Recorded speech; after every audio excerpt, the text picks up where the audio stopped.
বর্তমান সময়ে খুব ট্রেন্ডি একটি খাবার হচ্ছে মোমো। মোমো খেতে পছন্দ করে না এমন মানুষ কিন্তু খুবই কম। রাস্তাঘাটে, ফুড কোর্টে, কলেজের সামনে কিংবা বাজারের মোড়ে সব জায়গাতেই কিন্তু এই মোমোর দোকান চোখে পড়ে। এই জনপ্রিয়তা মাথায় রেখে চাইলে আপনিও কিন্তু খুব সহজেই মোমো বানানোর ব্যবসা শুরু করতে পারেন। আর এই ব্যবসার জন্য যেটা সবচেয়ে দরকারি তা হলো ভিডিওতে দেখানো এই অটোমেটিক মোমো মেকিং মেশিন। এই মেশিনটি দিয়ে আপনি প্রতি ঘন্টায় কয়েকশো থেকে হাজার পিস মোমো কিন্তু অনায়াসেই তৈরি করতে পারবেন, তাও একদম সমান আকারে এবং সুন্দর শেপে।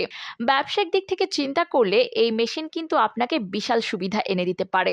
আপনি চাইলে food court, canteen, school, college, বাজার, দোকান বা অনলাইন ডেলিভারির মাধ্যমে এই মোমো কিন্তু বিক্রি করতে পারবেন। প্রতি পিসে 3 থেকে 5 টাকা লাভ ধরলে প্রতিদিন অনায়াসেই কিন্তু আপনি 2,000 টাকার ওপরে ইনকাম করতে পারবেন। যারা ছোট পরিসরে খাবারের ব্যবসা শুরু করতে চান কিন্তু সময় ও শ্রম সাশ্রয় করতে চান, আমি বলবো তাদের জন্য এই মেশিনটি একদম পারফেক্ট একটা সলিউশন এবং ইনভেস্টমেন্ট। তাহলে দেরি না করে মেশিনটি কিনতে এবং ব্যবসা সম্পর্কে আরও আইডিয়া নিতে স্ক্রিনে দেখানো নম্বরে আমাদেরকে এখনই কল করুন।